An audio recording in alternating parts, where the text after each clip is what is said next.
I'm Dr. Kristen R. Bromley. This video series, which is part of my online music academy, specifically accompanies Chords and Harmony Books 1 and 2 from my Method Book series.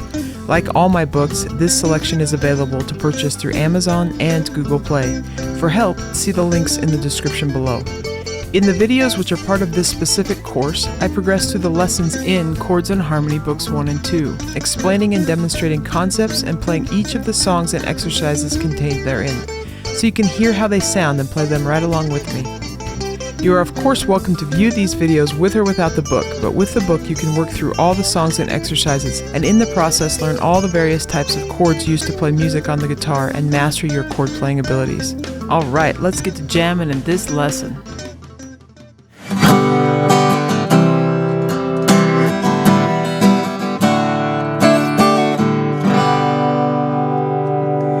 Hi there, I'm Dr. Kristen Bromley. So happy to have you joining me. Here we are in lesson 1. This is awesome. Just getting started learning the guitar. In this lesson, we're going to learn 4 chords. We're going to learn the G chord, the E minor, the C, and the D. We're going to learn about strumming. We're going to apply all that to playing a progression that appears in various pop songs. So it's a really great day. Get going with really playing the guitar in this lesson, which is awesome. If you need to know how to tune the guitar and you skip the introduction, you might want to go back and check out at least how to tune the guitar. It may also be helpful if you skip some of that information to make sure you know what frets are and which string is which on the guitar. That's all explained in the introduction. We're going to be using that information here in lesson 1. Now, with all of these lessons, I tend to start out by explaining a little bit of the music theory, give us a little bit of context of what we're doing when we're playing the guitar with music. If that's not your thing, that's totally okay. You can skip ahead. At the beginning of the book, you've probably noticed that there are timestamps with different parts of the lessons, different headings that match timestamps within these videos. So at any time, you can skip to any portion within the video with the use of those timestamps, and you don't have to sit through or listen to the theory explanations if you don't want to. If you do, awesome. I'm with you there. I'm going to go through those. Every lesson begins with that before we jump into actually playing different songs and exercises. So in this particular lesson, I'm going to give us a little background into how chords are formed and what the different types of chords that we're going to be playing are, and then how to read tablature diagrams that are going to help us know how to play or finger the chords on the fretboard, and then we'll actually jump into learning those chords and playing. So you can stick right along with me in all of these lessons from beginning to finish, or you can skip around and jump to the parts that you're wanting help with. And then when we get to playing, make sure that you're playing right along with me, because that's one of the best opportunities you have when getting to use these video lessons, is that you get to play right along with me, which helps you develop faster. That's one of the best things that my students who get to study with me in person have, is the opportunity when they come to their lesson or to a class to study with me, to play right along with me. Alright, so we're going to go ahead and dive in here. We're going to first talk about notes. Notes are the individual pitches we hear. Chords are made up of more than one pitch or more than one note. And so we're going to talk about notes, get a little bit of foundation there. If you want to learn to read notes on the guitar, then you should check out the note reading books in this method series. So we're not going to go quite in detail to that extent, but we will give a little bit of an introduction here. So with this, you can go ahead and follow right along with me in the book. Right now we're going to be on pages 7 and 8. So sometimes in the book there's more examples, more diagrams than what I'll actually have drawn here on the board, more explanations sometimes than I'll give as well. So follow right along. With notes, there are 7 different natural pitches. That's what we call them. And each one of those natural pitches has a letter name. So we have A, B, C, D, E, F, and G. They get progressively higher as we go alphabetically in order. Or as we go in alphabetical order, you could say. We only go A through G, and then they start over. So A over here, G over here, and in theory, our ear couldn't hear it, but they could repeat to infinity in either direction, going higher and lower. In between those natural notes, we have 5 what we call chromatic pitches. These are named for their relationship, or where they're located in relation to the natural pitches. So a sharp goes higher. It takes it one note higher. And on the guitar, a sharp is just one fret higher, which we'll explain here a little bit later. And then a flat is one lower, one fret lower. And so we have two names for all these chromatic pitches. They can be named in relation to one note or the other that they sit in between. So an A sharp or a B flat sits in between A and B. A C sharp or a D flat, same pitch, sits in between C and D. There isn't one in between B and C. D sharp or E flat sits in between D and E. There isn't one in between E and F. F sharp or G flat sits in between F and G. G sharp or A flat sits in between G and A, which we can see here on either side. Now, if you're familiar with a piano keyboard, it's really easy to see the natural notes versus the chromatic pitches. The natural notes are usually the white keys, they're a little fatter, and then the black keys that sit in between those are the chromatic pitches. On the guitar, we actually go in order of what we call the chromatic scale, from one note to the next. So this fifth string is an A. All by itself, this is an A. As we move up each fret, we go up a pitch. So A to A sharp or B flat, I go up one more, then I get to B. Then to C. C sharp or D flat, D, D sharp or E flat, E sharp or F actually. I didn't mention that, but between B and C, you could sometimes refer to C as B sharp or B as C flat. That's another name they can be referred to. That happens in written music. Maybe occasionally happens in our chord symbols, and that's part of the reason we need to know what these note names are, because it's going to correlate to our chord symbols, which we'll learn about here in a second. But E sharp could be a F, F flat could be E. Anyway, so I have E up to F, F sharp or G flat, G, G sharp or A flat, and then A. Starts over, and then a higher range that's considered an octave from one to the next. Each string goes up that chromatic scale, but starts on a different pitch. So E, F, F sharp, G, G sharp, and so on. So these are our natural pitches, and these are going to correlate with our chord symbols here in a minute. But let's take a moment and look at written music on what we call a staff. So we talked a little bit about the notes and their names, but let's look at them specifically on the staff. Now a staff, as you can see on page 7, is 5 lines with 4 spaces in between, and each one of those lines and spaces represents one of the natural pitches. Now, different instruments have different ranges, and so, for example, if we look at the string family, a violin sounds pretty high, a bass sounds low. A viola is a little lower than the violin. We get the cello lower, and then the bass even lower. Similarly with the voice, we have voices in different ranges. My voice is kind of a contralto, which is a little bit rare for ladies because it's a little bit lower. But a lot of our ladies sing in soprano range or kind of a little bit more alto. Me being a contralto or a true alto, a little bit lower than a lot of the ladies. We have our tenors with our men. Some of us ladies can get into that tenor range. And then there's our basses. So the voices are in different ranges. So to help compensate for the different ranges that exist with singing and instruments, and to try and keep as many of the pitches in their range on the staff as possible, we have different clefs. So a clef sign is something that sits over here on the left side of the staff. It tells us what clef we're in, therefore telling us what pitches each one of those lines and spaces actually represents. So probably the most common ones that we see are treble clef and bass clef, but there's some others as well. Guitar uses treble clef, so that's the only example that you're going to have there on page 7 in the book. So we have a treble clef sitting here. It's also known as a G clef because this part that kind of circles around, it circles around this second line from the bottom, and that is the G pitch with a treble clef. So it's a G. So some acronyms that can help. It talks about this a little bit there on page 7, but with the lines, we can use every good boy does fine. That can help us know what these lines represent. So the lowest line's an E. Next one up is the G, B, D, F. Kind of goes every other natural pitch, E, G, B, D, F. So that acronym can be really helpful. Every good boy deserves fudge. Every good boy does fine. Those are a couple ones that have been around for years and years and years. I always say girls deserve the fudge too if we want it, but that's one way to help remember the lines, bottom to top. The spaces spell the word face.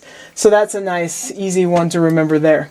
Now, another thing to recognize is that the pitches just go in alphabetical order, low to high, as we ascend. So E to F to G to A to B to C to D to E to F to G, and then they can continue on through infinity as high as possible. In theory, our ears can only hear so far, but in theory we could go on forever, A, B, C, D, E, F, G, as high as we can go, and A, B, C, D, or backwards, as low as we can go. But here's some examples on the staff. We have C. Now this is used as a ledger line. It explains in the book ledger lines on page 8. But we have this ledger line here. Those are extra lines that sort of help us extend and see beyond the 5 lines of the staff. So little lines, you can have a couple that'll go on this side to take us to our low end. 3 ledger lines is usually about as low as we go. Sometimes 4 with different tunings that take us to lower pitches. But this is just an example here. We have C and then D that sits right under the staff. E, F, G, A, B, C, D, E, F, G, A. Ledger line sitting there up on top. This helps us see both sides. Now, they're always the natural pitches as far as the lines and spaces represent. Then for sharps and flats, what we have is the sharp sign or a flat sign sitting just to the left of the note drawn on there. So when we have a note drawn on whatever line or space, it represents that pitch. If we need that one to be sharp or flat, then the sharp sign or the flat sign sits right next to it. So here we have a G sharp or B flat. Sometimes in music, we'll have to cancel out a sharp or a flat, and there's a natural sign that says it's going back to that natural pitch, and that one right there looks like a natural sign. Okay, so we kind of understand our notes now and a little bit of what it looks like on the staff. We're going to go on to our chord theory, just a little bit of basic introduction to our chord theory, which is actually written out to some degree with notation for you to help you out. As I go through it, I'm going to explain it just with the names of the pitches with the combination. You should get a good idea how to work that. So let's go on and take a look at that chord theory. Okay, so here we are on pages 8 and 9. We're going to talk about a little bit of chord theory. Now, when we take our pitches, our notes that we talked about just a second ago, and we put them in alphabetical order, we're going to create a scale. We're going to use the key of C as an example because it doesn't have any sharps or flats. But there are other keys that do have sharps and flats. The same principle applies. When we go from C to C, though, C, D, E, F, G, A, B, C, we have a C major scale. And those are in scale order. I point out the scale because our chords actually come from the notes in the scale. Now each one of these notes within the scale gets a number for what step of the scale it is. So we have the starting pitch, which is step 1. It's also known as the root. So it's a C major scale, therefore C is step 1, and C is the root, the foundational pitch that the scale is built on, and as we're going to see, it's the foundational pitch that the chord is built on. So that's step 1, or the root. I have an R written there because it's the root. Then step 2 is the D, step 3 E, step 4 F, step 5 G, step 6 A, step 7 B, and then it starts over with step C, which is the 8th step, an octave. So we're only working right now with steps 1 through 7, and actually right now in this very second we're only working with steps 1, 3, and 5. So a chord comes out of the scale by taking every other pitch, the root, the 3rd, and the 5th. Root 3, 5 creates a major chord. The distance between two pitches is known as an interval. So you can see this right there on page 8. But the intervallic difference between C and E is a major 3rd. So this is a major 3rd. Note that step 3 from the root to the 3rd is a major 3rd. The distance between the root and the 5th is a perfect 5th. So root to 3, major 3rd. Root to 5, perfect 5th. Now, when playing chords, we're going to notice that we're not just playing 3 pitches at once, though you have to have at least 3 different pitches to make a chord. 2 pitches creates a harmonic interval, meaning that 2 notes played at once, an interval considered harmonic because they're sounding at once. When we play 1 pitch after another, the intervallic difference is considered melodic because it's one followed by the other. Anyway, a little bit of theory there for you, but we have the root to the 3rd, major 3rd, root to that 5th, it's a perfect 5th. So a major chord has a root, a major 3rd, and a perfect 5th. Now, these pitches can be doubled in multiple octaves. So this is the C chord we're going to learn in a moment. And it's got an extra root and an extra 3rd in that particular voicing, that way of playing a chord. The chord symbols. See, with guitar music, we mostly read chord symbols, at least when we're getting started. It's kind of backwards. On the piano, we learn to read notes really well first, and then we play chords, and then later we might learn what those chords are and how to read chord symbols. Well, on the guitar with chords, we usually jump into chords and learn chord symbols first, and then as we get better and better, we learn to read the notes. It's actually easier to read notes on piano. On guitar, it's for sure easier to learn these chord shapes and play with chord symbols. So that's where we start. And most of our music is written with chord symbols. So, chord symbols for major chords, they're just the root. So, we can see, for example, C. If I see the letter C, then that's going to mean, oh, I'm going to play a major chord. So, you can see examples on page 9, A, B, B flat, C, C sharp, D, E, E flat, F, F sharp, G. Those would be different ways of playing, or those would be interpreted as major chords. So, I could play A, B, B flat, C, C sharp, D, E, E flat, F sharp, G. Those are different ways of playing those chords, which we'll learn about in this book.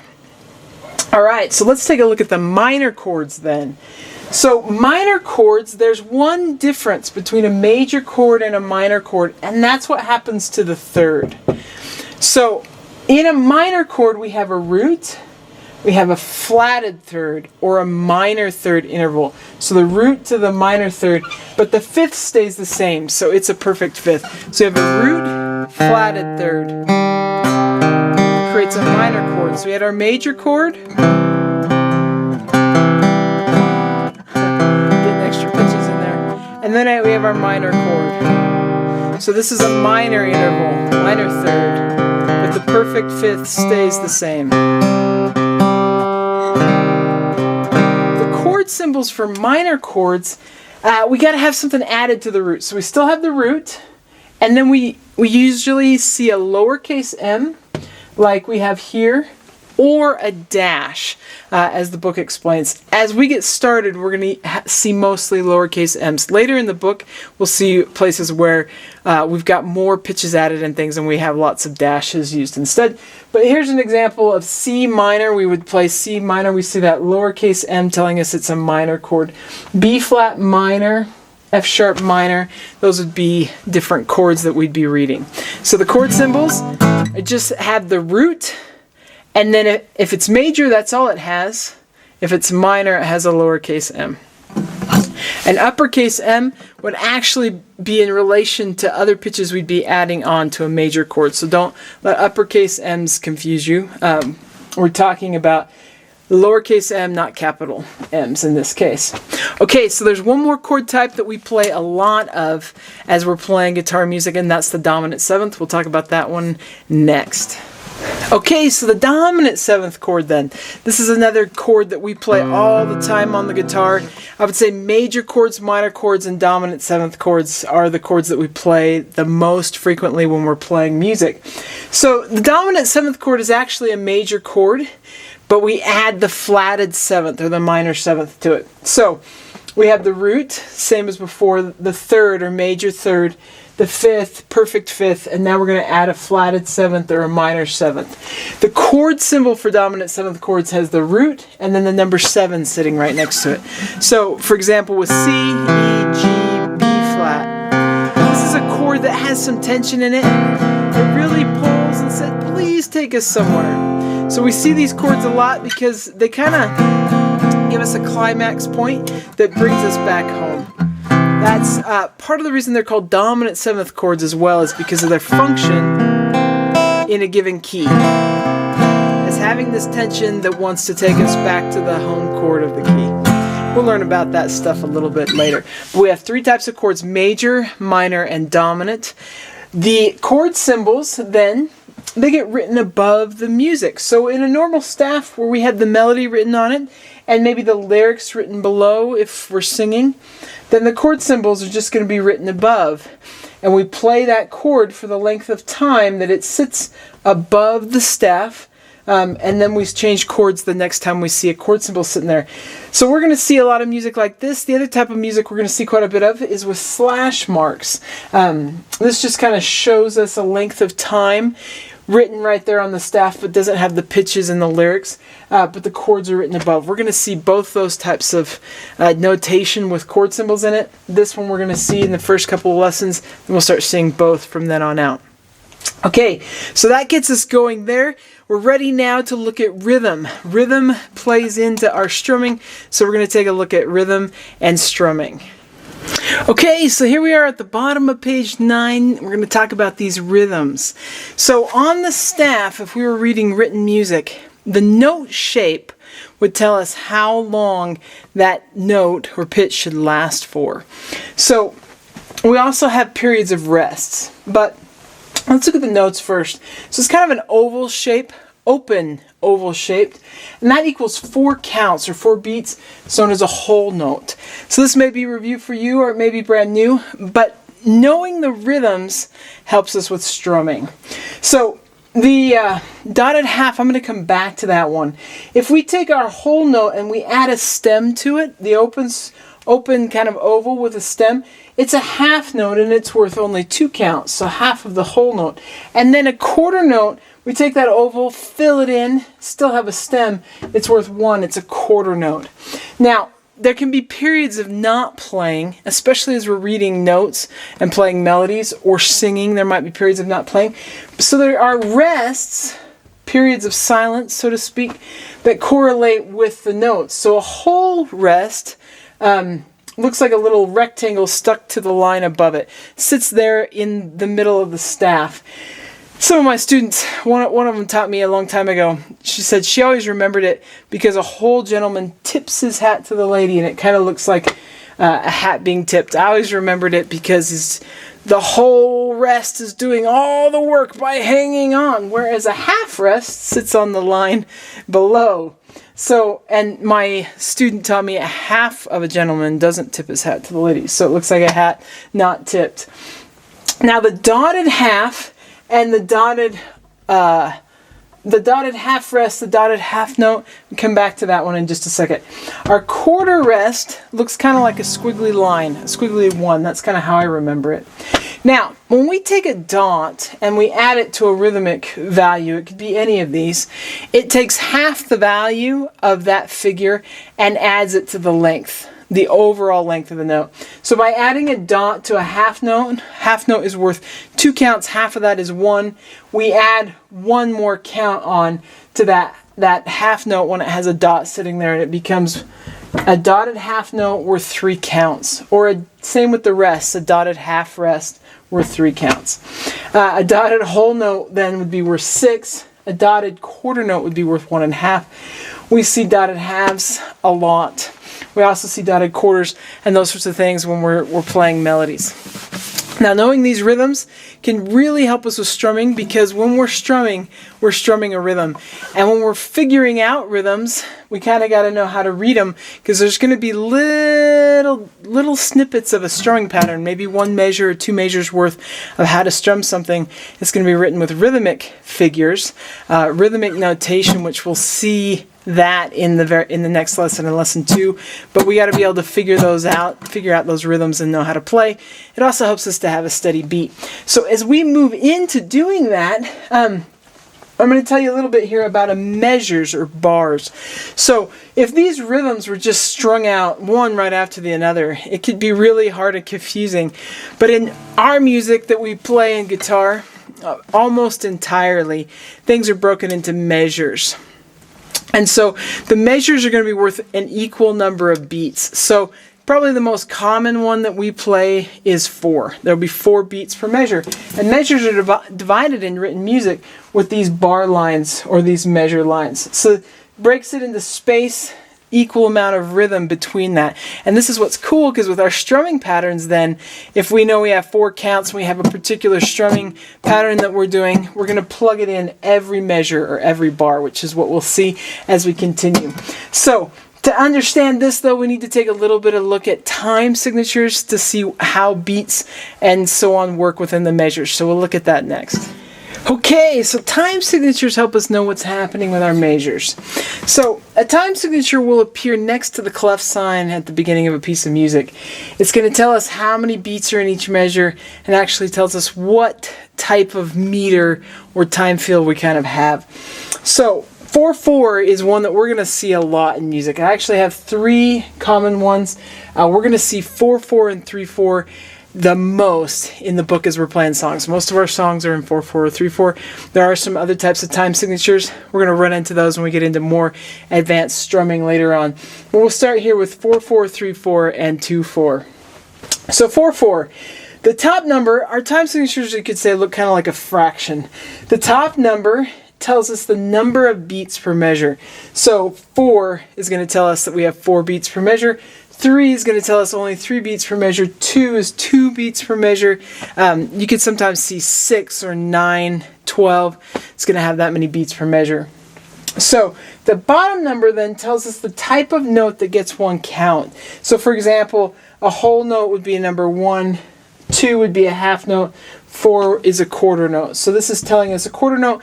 In essence, it's telling us there are 4 of these per measure, or the rhythmic equivalent. So 4 quarter notes per measure could mean 1 whole note, because that's worth 4 counts. It could mean 2 half notes.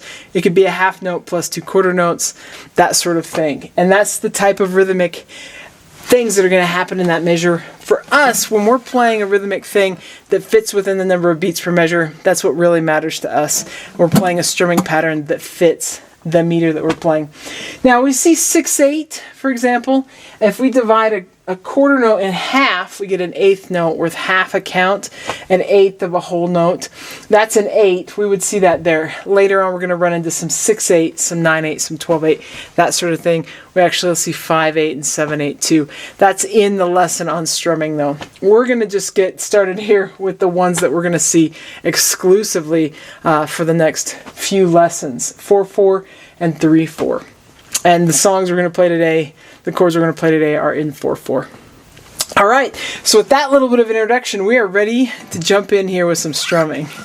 And so, strumming on the guitar is this act of brushing, using the pick or a thumb and brushing the strings. So we're strumming the strings. And when we strum the strings with a pick or our thumb, that's a really characteristic trait of guitar playing. And so this is right at the center of what happens in the world of guitar playing. So we're going to talk a little bit here about the strumming technique. So when I'm holding a pick, as explained in the introduction, I kind of roll my fingers back, set the pick down. The pick is meant to be an extension of the thumb. And so to get that, I roll my fingers back, and my thumb's just going to set on those fingers. It's just going to sit there. But I'm going to set that pick right inside and let it just be the ever so slightly extension of my thumb. When I'm strumming, I leave just about maybe a centimeter at most out, maybe just a little bit less than a centimeter sticking out. If I'm using my thumb, then I'm just brushing it along this inside part. So we got the chords. Or we don't have chords yet, but we will. But what we're going to do is just strum the strings. Now you can strum them without playing a chord, and actually, in all technicalities, when we strum the open strings, we actually are playing a chord. We're playing a chord that we don't use very often in pop music or anything, but this is a type of E minor chord. It's got some extra colors in there, like the 4th step of the scale and so on. But I can just practice strumming by strumming the open strings without actually having my hands on here. That's one way we could do it. Or sometimes I'll do this when I'm practicing a strumming pattern, is I'll just lightly mute the strings. So right in the middle around the 5th-ish fret, I'll stick my fingers and I'll just let them lightly touch the strings. I don't push down, but I'm just lightly touching them and letting it become more of a percussion instrument. And sometimes I'll do that way when I'm working on a strumming pattern. You can do it either way, whichever way you want. So we're looking at number A here, and letter A, and you'll see numbers written below the staff, and those numbers are counting. So one way to sort of help yourself is to count the beat. And this song is in, these examples are in 4/4. This A, B, and C are in 4/4, and then D is in 3/4. So I'm just going to count 1, 2, 3, 4. What we're going to do is brush the strings in the rhythmic figure and let it ring, or you can just do it with a deadened. I'm going to let it ring so that we get the full value of these notes rather than just hearing the attack, but actually hearing them ring. And so I'm going to count the beat while I do this and use that to help me find where they come in. And you should do this right along with me. Pull up my stool here so I don't tip back. So we've got the letter A, and you can also just do these with clapping if you want, but we want to practice this strumming technique. Right now, in this part of our playing, we're only going to brush the strings with a down strum. And so the strumming technique, as my arm is coming around and meeting right here on the side where the side of the guitar meets the top of the guitar, is about where my elbow is just going to sit comfortably. And then the strumming motion is like the waving motion. If you were waving to your friend, "Hi, how you doing?" That kind of thing. That's the motion, only now instead of waving to our friend, we're going to wave to our stomach. It's a little bit awkward that way. "Hi, stomach, how you doing?" Or you can just think of it as waving to the sound hole of your guitar. Or if you're working on an electric guitar, which is cool too, the pickups there. But you can wave to your guitar if that makes you feel better. But that's all it is. It's just that waving motion. And when we wave, there's a natural give in our wrist. It's not like, I suppose there are people that do a Titan type of wave, but we're just going to let it wave naturally. We just let that break happen. Well, we want that same break to happen as we're strumming towards our stomach, or towards the guitar. And then, as we're holding the pick, it would just brush. To strum down, we have to come back up. Later, starting in lesson 2, we're going to actually work on strumming or brushing the strings on the way up. But right now, we're just going to worry about actually brushing the strings on the way down, bringing our hand back up to strum again. So if I strum with my thumb, I'd strum the strings, come back up. And I just brush them lightly, nothing crazy. I just go for it, just like so. So if we were to strum down, that technique, we're just strumming. You're welcome to play along with me. I recommend that you do.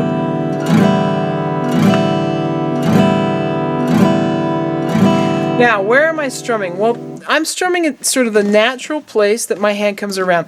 And I'm not changing that waving motion. It's that same waving motion even if I have a pick in my hand.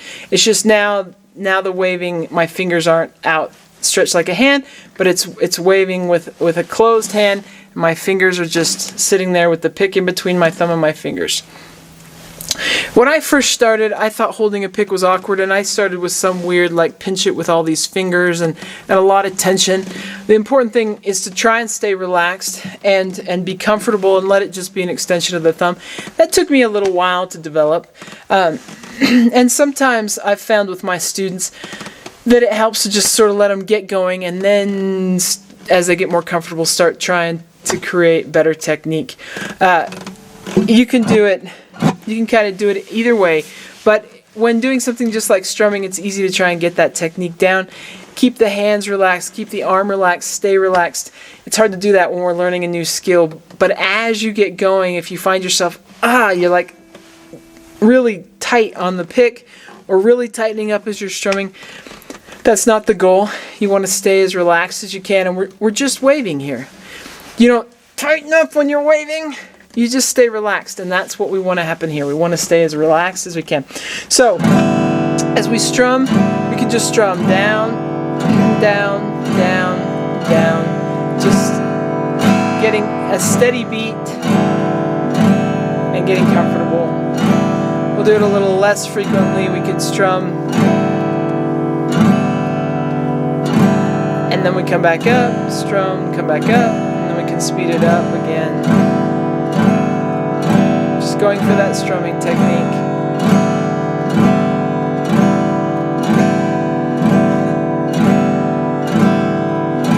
I love playing the guitar, even when I'm just strumming the strings like that. I hope you're having as much fun wherever you're joining me and jamming along with me from. Okay, so now we're going to look at number A, where we're actually going to change up the rhythm. So far we've just kind of been doing a steady, everything's the same. We haven't even necessarily been referring to anything as a certain rhythmic value. We could call it the B. We could have been doing any one of the rhythmic values depending on how long, how fast the tempo was going, how fast the speed of those is going. So, because a whole note could last 1, 2, 3, 4. It could last 1, 2, 3, 4. It could last 1, 2, 3, 4. 1, 2, 3, 4. 1, 2. So it could last at different tempos. I'll spare you on any more info than that. So on letter A there. So we're going to go at this tempo. 1, 2, 3, 4. We're going to strum down every time a new note value comes, and we're going to count the rhythm. 1, 2, 3, 4. I'm going to use my left hand to just kind of be a metronome for us, but you don't need to do that. You just want to focus on hitting the right rhythms and counting. So here you go. 1, 2, ready, go. We've got 1, 2, 3, 4. 1, 2, 3, 4. Then we got 1, 2, 3, 4. 1, 2, 3, 4. And then 1, 2, 3, 4. 1, 2, 3, 4. There's letter A. Let's do letter B.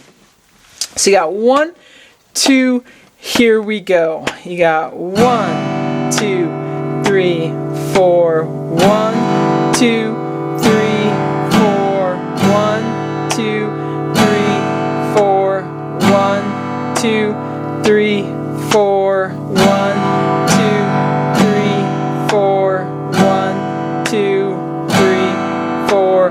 1, 2, 3, 4.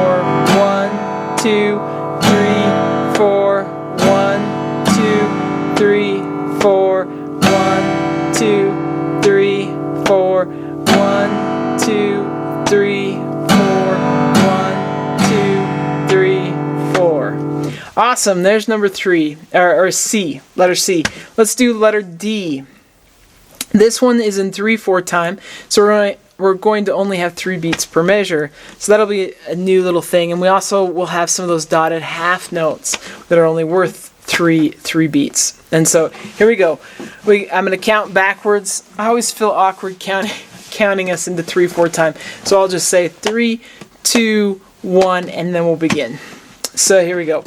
3, 2, 1. We got 1, 2, 3. 1, 2, 3. 1, 2, 3. 1, 2, 3. 1, 2, 3. 1, 2, 3. 1, 2, 3. 1, 2, 3. Wasn't that fun? Okay, so now the next thing is we're going to start learning the chords. Alrighty, so all throughout the book and in other settings as well, published music and online, we're going to find tab diagrams helping us learn how to play a chord, showing us where our fingers go, that sort of thing. So we're going to have a little introduction into that here so we can jump in and start learning these chords. So our tab diagrams look sort of like this, which is just a diagram of the neck. It matches up with the neck and the fretboard like so. So our frets are these spaces. Fret 1, fret 2, fret 3, fret 4. You might recall from the introduction, fret 1, fret 2, fret 3, 4, 5, 6, and so on, all the way up numerically. So that's the spaces. Then the lines represent the strings. So from high to low, string 1, 2, 3, 4, 5, and 6. Sometimes we want to call this string 1, as I mentioned in the introduction, because it's the closest to us. But it's actually the highest sounding string is string 1. It's the smallest string. And then they come lower. That's the way the numbers go. So each one of these lines represents those. Up above these diagrams, we're going to get some fingering suggestions. These are just suggestions. Throughout the book, you might even see a couple fingering suggestions written here, like we're going to see that on the next page. The example we're looking at here, it matches what we see on page 11. So we're going to have these notes, sort of these suggestions above. The X's are less of a suggestion. They mean don't play that string. Don't strum that string. The O means play that string open, so without any fingers on it. And then the numbers actually correlate with the fingers in our left hand. So our index finger, our pointer finger is number 1, middle finger number 2, ring finger number 3, and pinky is number 4. Thumb goes behind the neck, so it doesn't count. It's not actually going to finger the chords. It's going to create pressure for us to finger the chords. So index, middle, ring, pinky, play open with the O or 0. Don't play at all with an X. Pretty easy. So now how do we go about figuring these out? Well, we're going to have these black dots thrown on the actual diagram telling us where to stick our fingers. So what I usually do is look for where does my index finger go, because I can put my pointer finger there. And I just have to sort of orient it. I realize, okay, my index finger goes here with this black dot. That black dot is located on the 1, 2, 3rd string, 2nd fret. So it's just like locating on a graph, kind of. I got to go to the 3rd string, and then I got to put my finger on the 2nd fret. When I place my fingers, I want them to go just behind the fret bar.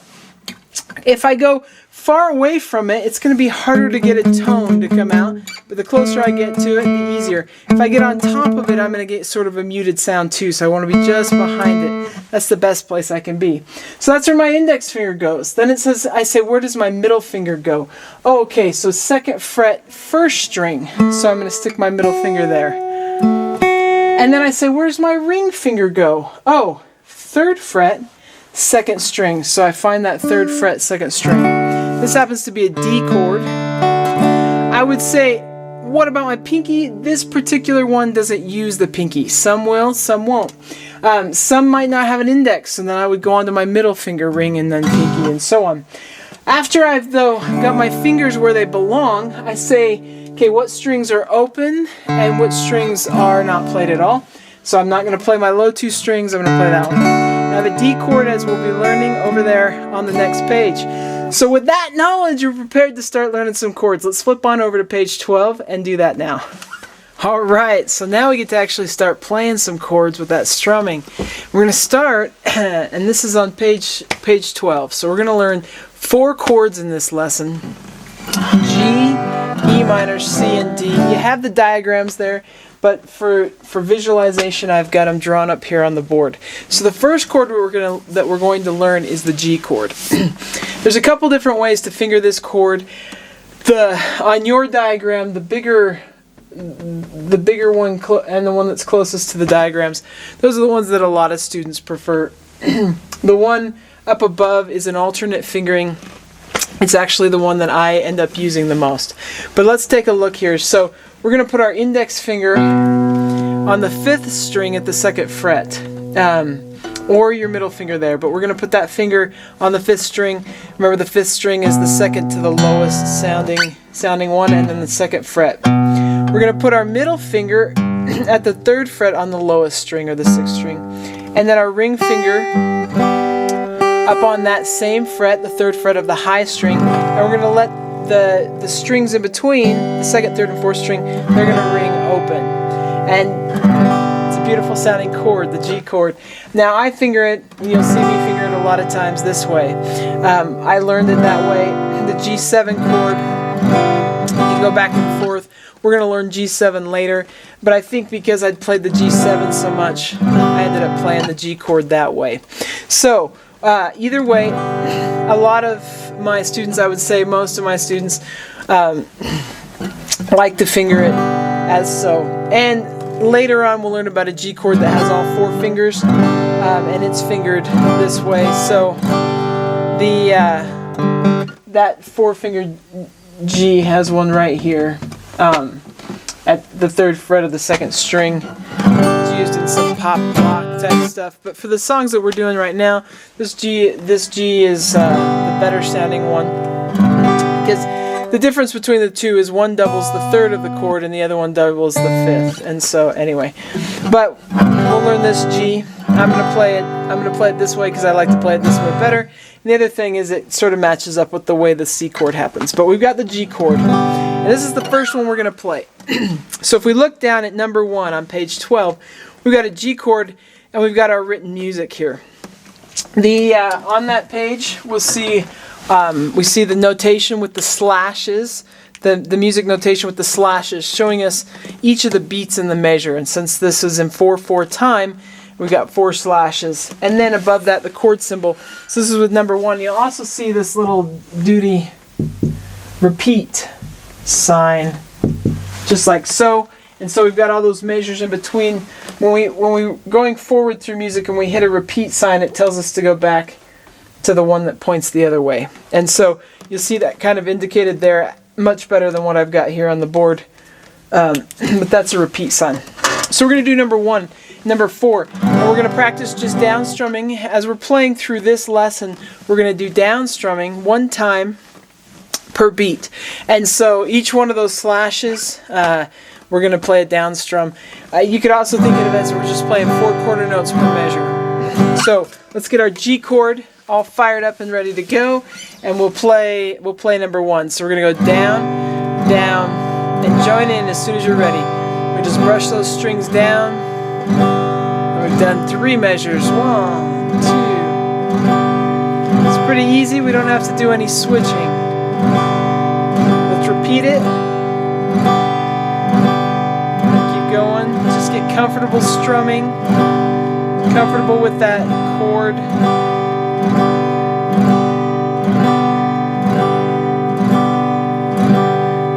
And then we'll just add 1 extra strum. With a lot of these, we'll just add an extra strum and let it ring when we're done playing. We're kind of in exercise mode a little bit here, and so sometimes I just stop.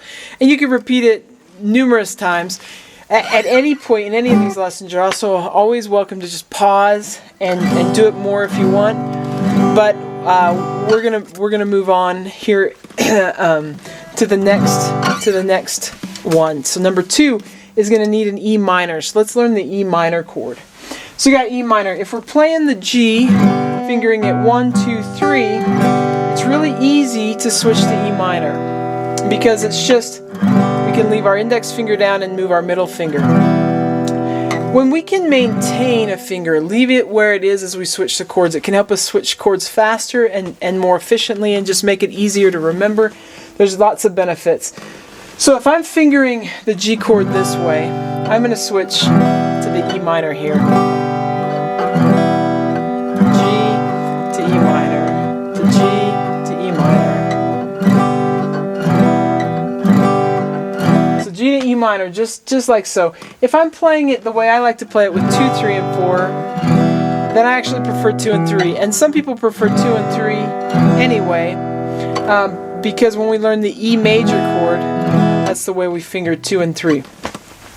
It also, most of us, our middle finger is taller than the ring finger, and so it puts the taller finger a little up higher. So when these other 2 fingers that are closer in size are going to be closer together, but it really doesn't matter. Either way, you can finger it. So what we want to do here, so we got for the E minor. If you haven't figured it out, you got 1 finger or the other at the 2nd fret of the 5th string and 1 at the 2nd fret of the 4th string. And we get to strum all 6 strings on this one. None are blocked out. None were blocked out on the G either. So when we play, we're going to play exercise number 2. We're going to go from G, and we're going to switch to E minor. What we want to try and do is not stop. We don't want to go stop. Although that's kind of a fun little musical thing. But what we're doing there is we're not playing the music as it's written. We're playing 1, 2, 3, 4, rest 2, 3, 4, 1, 2, 3, rest 2, 3, 4, 1, 2, 3, rest 2, 3, 4. And that's an okay thing to do. It's even a great exercise as you're learning to play these chords. But we're going to try and keep the right hand strumming, and then we just try and switch. So here we go on number 2. 1, 2, ready, go. We got G, and then E minor. And we got the G, and E minor. Now let's repeat it. So we got G, and E minor. We got G, and E minor. Let's repeat it one more time. G, switch to E minor. Switch back to G, switch to E minor. We'll do it a fourth time just for fun. G to E minor. Back to G to E minor. And then we'll just do you can do a final strum if you want on G or E minor. I did it on E minor. Okay, so now we're going to do number 3. For number 3, exercise number 3, we need to learn the C chord. We use this one as an example way earlier in the lesson when we were doing some theory. So this is on this one, it's a great chord. Some find it a little difficult at first because we're actually going to put a finger in each of the frets. But I actually think this one's kind of cool because we have our index, middle, and ring. So a finger is in each of the frets as we move up. First fret, second fret, third fret. First finger, second finger, third finger. So on the C chord, our index goes at the second fret, or sorry, the second string, first fret. So we see it there. First string. I'm flipping them around. First fret, second string. The G string gets skipped over, but we're going to put fourth string. We got our middle finger on the second fret, and then our ring finger on the third fret of the fifth string. And we're not going to play the sixth string at all. So as we strum, we're going to try and do it just from the fifth string up, or we say fifth string down because we're strumming down, but we don't want to catch the sixth string if we can. Sometimes my thumb rests right here and kind of mutes it, so if I strum it, it doesn't matter. At this point in my playing career, I've got quite a bit of control on not strumming that string. But when I first started, it was hard to control this right hand that way. So another thing I want to bring up as we play these chords, sometimes people ask me about the left hand technique. The important thing with the left hand is to not have some weird tension in the wrist. And you see my Fitbit there. It's just kind of in the way. But you don't want some weird tension, and we don't want this Vulcan death grip on the neck. We want to try and keep this straight and relaxed and let the thumb just be behind the neck and the fingers curl around. So it's kind of like we're just grabbing the neck like so. And if we were playing against our thumb, the fingertips, we want to get the fingertips on the strings, and we want to get them up so that we're not deadening strings below. It's okay at first if you're kind of getting some of this happening.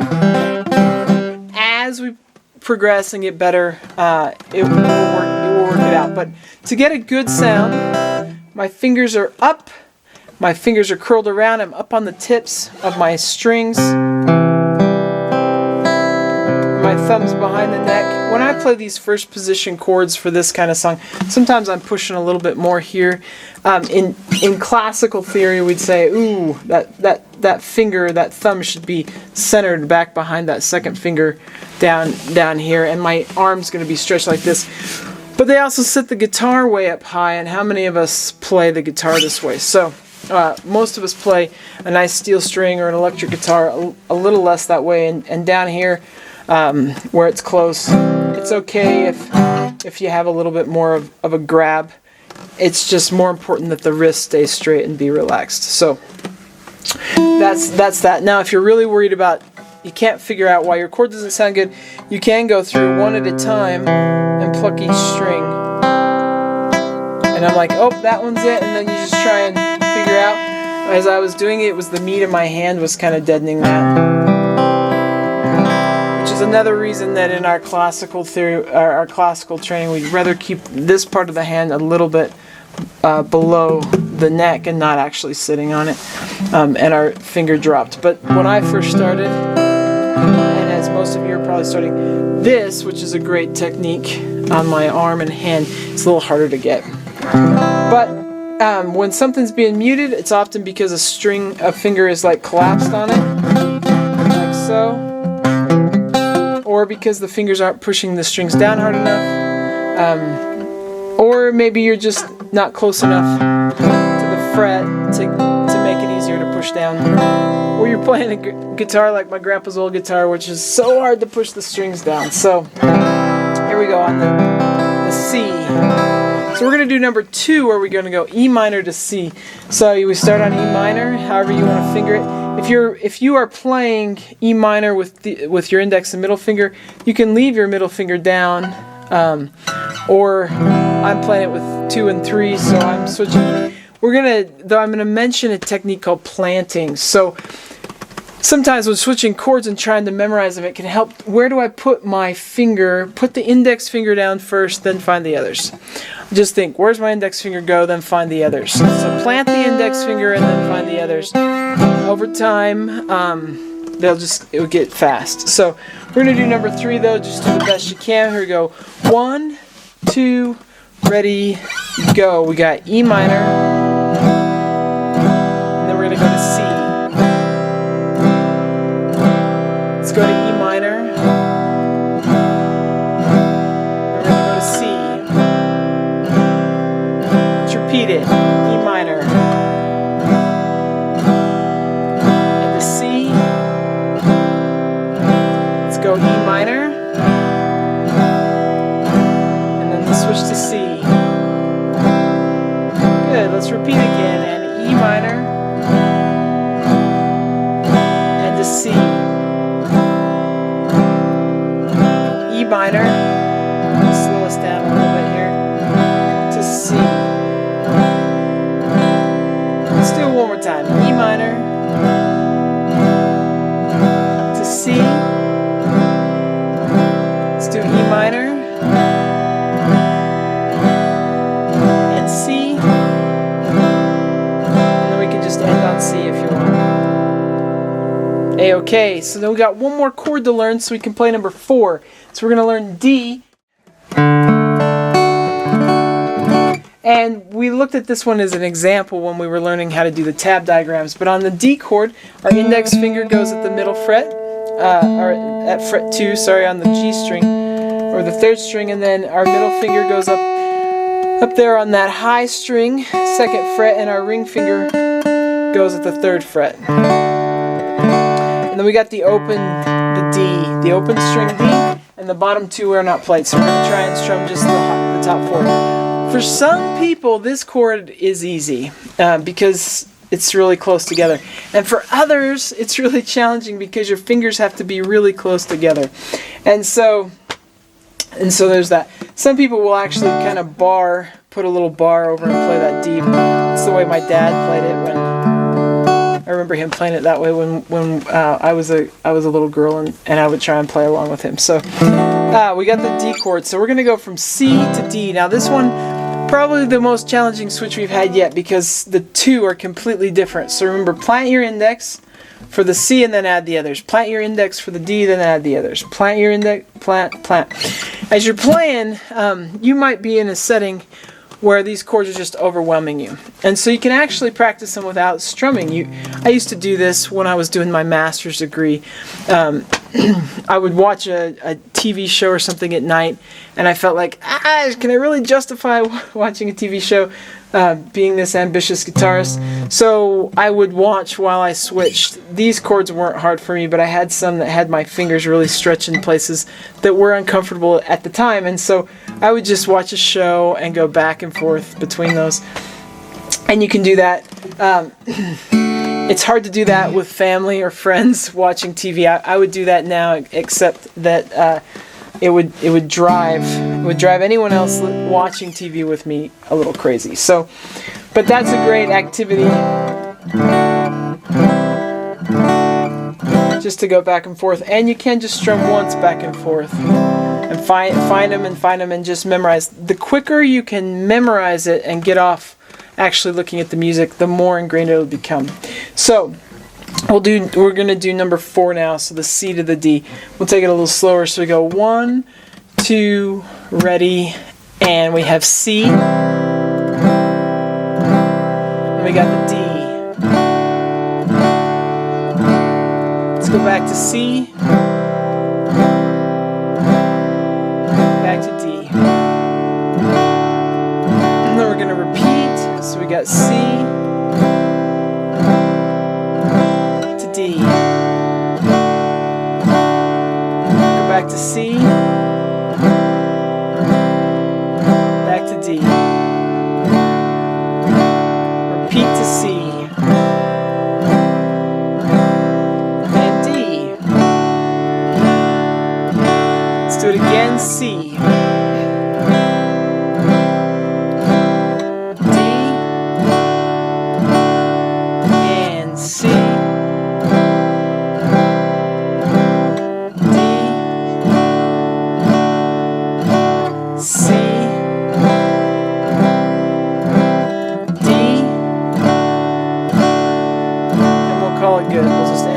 Right there on that, but you, of course, can pause at any time and practice that more if you need to, or rewind and practice it with me if you like that.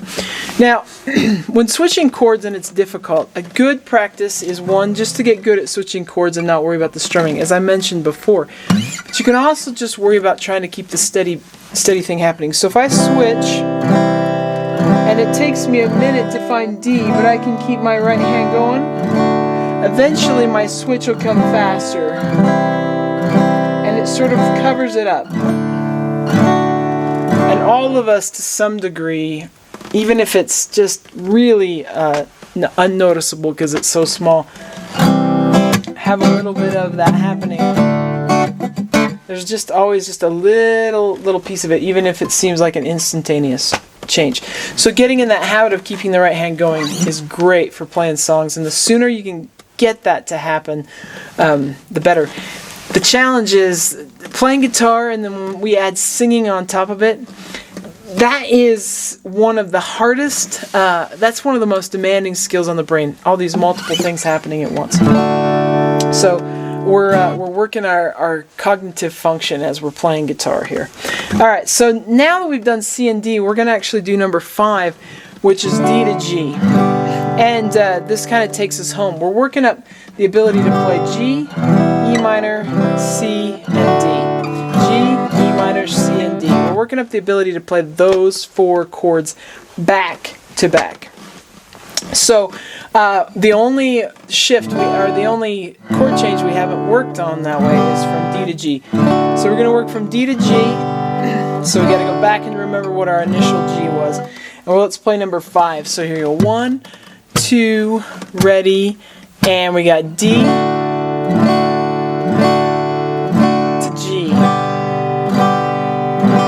Let's do it again. D to G. Repeat again. D and G. Repeat it. D to G. And D to G. To D to G. Let's do that whole thing again. We got D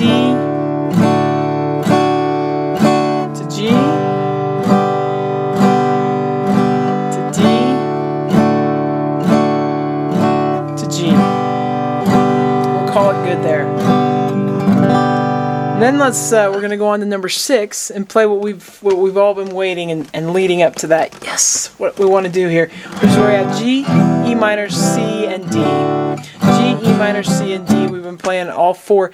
This chord progression, G to E minor, C to D, is used in many songs. Some of them don't necessarily give each chord a measure like number 6 does. Some of them might give a chord a couple measures and another one and so on. But this chord progression is used in numerous songs. But we're gonna practice it together here as a chord progression. It's a great sounding chord progression. We're gonna do all down strumming. So here you go. I will say on number 6 you'll see a rhythmic note written on the staff there. It looks, instead of being an oval, it's more of a diamond. That's just a rhythmic whole note.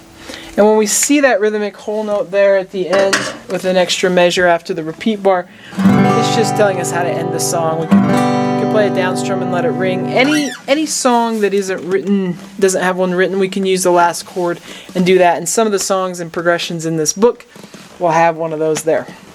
Alright, so this is the moment we've been waiting for in lesson 1, is to play this chord progression. So here you go. So we're going to have G, and then we'll have the E minor. We'll go at this tempo. 1, 2, ready, and we got G to E minor, to C, and then D. Assuming it's nice. And G, I'm going to try and take us a little slower. I get a little excited. E minor. And then we got the C. And we got D. Let's do it again. G to E minor, to C, to D. Let's do it again. G to E minor, to C, to D. And again we got G and E minor, C, and D. Now we're going to start speeding it up gradually. We've got the G to E minor, to C, to D, and again G, E minor, C, and D, and G, E minor, C, D, G, E minor, C, D, and G, E minor, C, and D. We can go a little faster here. G, E minor, C, and D. Do that once more. G, E minor, C, D. We'll do that final chord. All right, so you work on that as much as you need to until you start to get comfortable. In lesson 2, we're going to take those same 4 chords and learn some new strumming techniques. And so that'll be our next thing. I look forward to seeing you then. Have a good one. If you found this video helpful, please hit the like button and subscribe to the channel. For help with other guitar playing skills, check out more of my method books and the numerous lessons available as part of my online academy here on YouTube. You can find more information about me and my products at kristenbromley.com. Take care.